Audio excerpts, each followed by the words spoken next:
Vince a few times, and we haven't seen each other in 11 years. What was it like seeing Vince again, and how did this all come about to get into the Hall of Fame? Because it's been 11, 12 years, legit. Yeah, and last time Vince and I talked, it wasn't a good talk. It was one of those things where I was feeling really bitter. I was really banged up. I was having a painkiller problem. Vince was trying to help me a lot with it, and I didn't want to listen to him. Is that the reason why you left? Were left to ask to leave in the first the place? Injuries were building up, and I did ask for a part-time contract, but back then they weren't doing it unless you were in a company 20 years. I was only there 6. So I mean, I understood, but Vince did want me to take time off, but I just didn't want to abide by the rules, and that's my fault. That wasn't Vince's doing, and we just it was a bad parting, and I wasn't expecting Vince to be so open arms and forgiving when I came back. We literally did not talk for 11 years, and when I walked in there, he hugged me like I was his son, and it was like, wow, this guy. Vince was always good to me. He always paid me well. He treated me well. He protected me.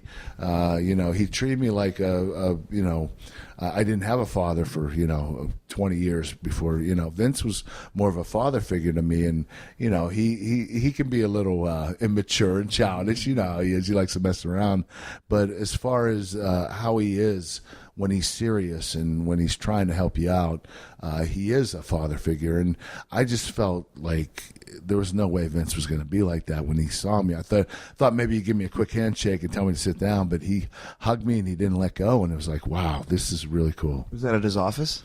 Yeah. I actually went to see, I saw Stephanie on the way, and then Hunter, I met with him for about an hour, and then we walked over to Vince's office, and Vince and I reconnected, and we didn't talk about, all I did was apologize to him about the last meeting and why I did what I did. And I explained to him that I didn't want to get better. I didn't want to, I just wanted to get away and do my own thing. And, he completely understood. He said, I'm just glad you're back. Vince is like that, though. Like once you kind of get the forgiveness, he doesn't want to talk about, what happened or go through it. It is what it is, and it's done. Yeah, I think he felt better off not talking about it. Yeah. So how did it all come about for you to start this reconciliation? Well, I tried. I contacted Vince a few years ago. I always had his number, when I got out of rehab, I always knew I was coming back, or I wanted to come back. I didn't know if Vince would ever allow me to. So I got a hold of him, and he wasn't interested.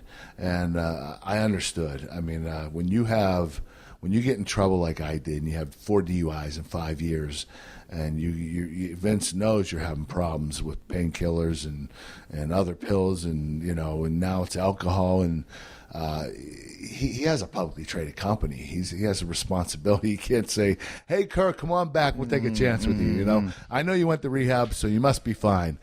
So I just had to slowly prove to him, and every year I contact him again, and little by little, he started responding. I hope you're doing well. We'll talk soon. And then last year he said, listen, Hunter's going to call you. And he called me, and he said, Triple H called me and said, we don't know what we're going to do with you, but we're going to think of something. We do want to bring you back, but I'll get a hold of you. And he didn't call me for another year until this year. So I gave up. I was like, oh, whatever. It's not going to happen. And then all of a sudden, out of the blue, hey, Kurt, it's Hunter. We want to bring you back for the Hall of Fame. So it was nice. It's interesting. I don't know if this was ever said by Vince, but the words that I heard is that, we don't want an Olympic hero dying on our watch. That could be very possible. And you mentioned that you had some pretty bad addictions to where, like you said, what a horrible thing personally, and also publicly and everything. Can you imagine if something would have happened to you? It's crazy because a lot of fans are like, I don't understand, Kurt. Why wouldn't he bring you back? You're such a great wrestler. You're Olympic gold medalist. You were so successful, and it's like, if you don't see why, you can't be that intelligent, because I had issues, and if I were Vince, and I wouldn't hire me because I wouldn't want an Olympic gold medalist dying under my watch or getting in trouble over and over and over again. Or anything, Yeah, so I completely understood,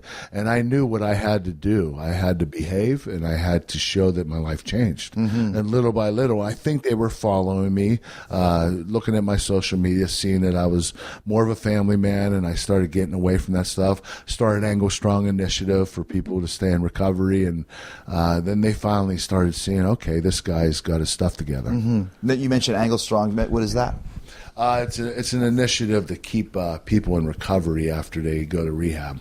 I'll just talk real quick, but Sure. 21 million Americans have a drug disorder. Only 10% go to rehab. 2 million. Of that 10%, 5% stay in recovery. That's 100,000 people out of 21 million. After you got out of rehab, there's no aftercare. You can go to AA meetings or NA meetings, but there's nothing. When you're in rehab, there's structure. It's really easy to stay clean in there. You're eating properly. You're exercising. You're going to class every day. You're getting the proper rest, and there's no triggers. Then you get out, and it's like, holy smoke.